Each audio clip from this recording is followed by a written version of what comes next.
I want to feel safe getting on an airplane. So the question is, what would, if we don't have scanners, then what do we use? Meet Michael Chertoff, head of the Department of Homeland Security from 2005 to 2009. We could deploy the scanning machines that we currently are beginning to deploy in the U.S. that would give us the ability to see what someone has concealed underneath their clothing. Today, he's the co-founder of the Chertoff Group, a security and risk management firm whose clients include Rapiscan, one of the biggest manufacturers of body imaging screening machines. Now we are going to spend up to $300 million to install 1,000 scanners. The former Secretary of Homeland Security, Michael Chertoff, represents Rapiscan, the company which is selling these scanners to his former department. I know you've been an advocate of this technology for a long time. Correct. But just in the interest of full disclosure, I also want to point out in your current role as a security consultant, you are representing some of the companies who manufacture that technology, correct? Absolutely correct, yeah. Far too many federal contracts are sweetheart insider deals. Canada is going ahead with plans to require U.S.-bound travelers to go through a secondary screening process in a full-body scanning machine. And they are part of Ottawa's plan for safer skies after that failed Christmas Day terror attack on a U.S.-bound jet. This is something we've been working on for about 15 months. This is something we've been working on for about 15 months. We did a trial for more than 6 months in Kelowna, British Columbia, and an overwhelming majority of people that use the system preferred it considerably better than a physical pat-down. May we see your papers?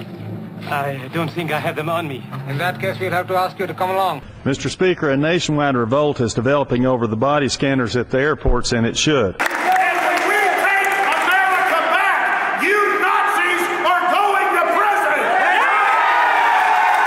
Hundreds of thousands of frequent flyers who fly each week are upset about getting these frequent doses of radiation.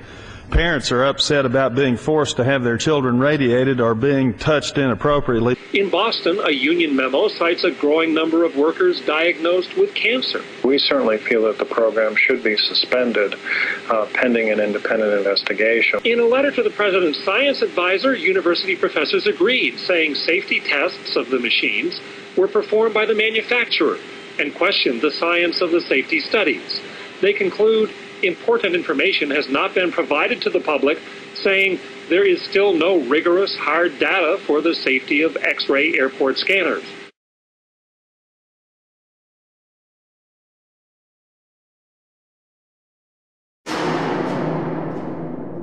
All right, so almost immediately after the failed Christmas Day terror attack, countries all around the world announced that they would be using full-body scanners to screen airline passengers. You've got the floor. You want to recap the historical thing you witnessed with the underwear firecracker bomber? On Christmas Day 2009, my wife Lori and I were traveling back from Africa, and an Indian man around age 50 wearing a tan suit, walking with, looked like an African teenager who had on jeans and a white t-shirt. The only person that spoke was the Indian man, and what he said was, this man needs to board the plane, but he doesn't have a passport. And the ticket agent responded, well, if he doesn't have a passport, he can't get on the plane.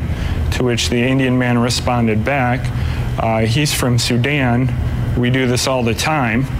And the ticket agent said, well, then you'll have to go and talk to my manager. And she directed them down a hallway. And the black man I didn't see again until he tried to blow up our plane. And he's subsequently known as the underwear bomber. The terror suspect's father met with the CIA. He warned them of his son's extremist views, but apparently the agency didn't spread the word. But if they were following him closely, how did they not know that he was planning to bomb their airliner? They knew who he was. But you're saying that the U.S. government knew that he was going to bomb the airliner and they were okay with it? That's very hard to believe. And I don't think it's hard at all, because if you pull on this thread, Kennedy was asked, which agency told you to do this? And he said, I'm not going to tell you that in public, but I'll tell you in private, in executive session. We have a request from a law enforcement agency to not revoke the visa. We came across information. We said, this is a dangerous person. We were ready to revoke the visa. We then went to the community and said, should we revoke this visa? And one of the members, and we'd be glad to give you that in private, said, please do not revoke this visa. We have eyes on this person. We are following this person who has the visa for the purpose of trying to roll up an entire network, not just stop one person. Now, if you go and find out who demanded that Mutala be admitted, given the visa, he gets the visa, he gets off the no-fly list, he's never on it, and he comes in, you will find the network that staged this event.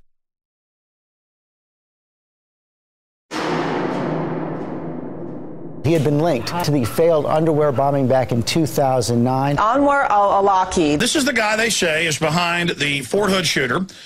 This is the guy behind the dud bomb in Times Square. This is the guy behind the underwear bomber. He made the underpants bomb that was used to target a U.S. airliner. With direct links to the massacre at Fort Hood, failed underwear bomber, and the failed attack on Times Square. He is connected to the 9/11 hijackers, the shootings at Fort Hood, and the failed Christmas Day bombing. Tell us about Awlaki. Well, my nickname for this guy is Awlaki the CIA lackey. I think that makes it easy to remember.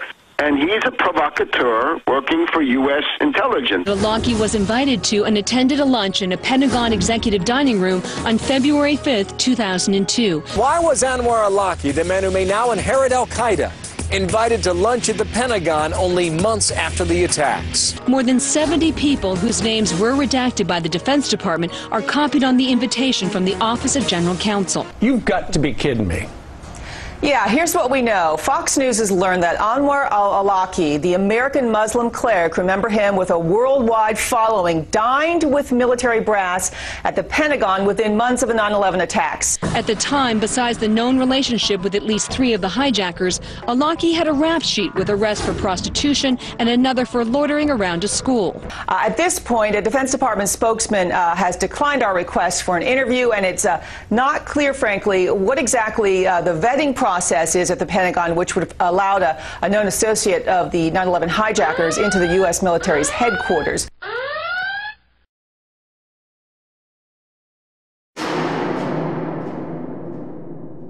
You could probably think of Awlaki, the CIA lackey, as a patsy supervisor.